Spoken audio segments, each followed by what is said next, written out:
প্রিয় দর্শক আসসালামু আলাইকুম, কেমন আছেন সবাই? আশা করি ভালো আছেন। জানেন, আমাদের একটা ডিসেম্বর ছিল, যে ডিসেম্বরে বার্ষিক পরীক্ষা শেষে ছিল না আর কোনো রকম চিন্তা। সেই ডিসেম্বরে ছুটির পরে চলে যেতাম নানির বাড়ি বেড়াতে, মামার বাড়ি বেড়াতে, দাদার বাড়ি বেড়াতে। সেই ডিসেম্বর কতই না সুন্দর ছিল। পিকনিক করতাম, এখানে সেখানে ঘুরতে যেতাম, এক অন্যরকম আমেজ ছিল।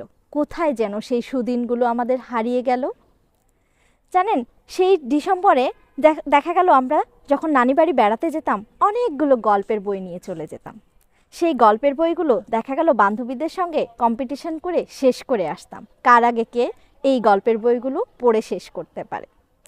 এরপরে জানুয়ারিতে দেখা গেল নতুন বই এবং নতুন ক্লাস শুরু না হওয়ার আগ পর্যন্ত আমাদের আর কোনো রকমই চিন্তা ছিল না। জীবনের লক্ষ্যই একটা ছিল, শুধু ঘুরে বেড়াবো, মজার মজার পিঠা খাবো আর কত শত আনন্দ করব, কত শত স্মৃতি আমাদের।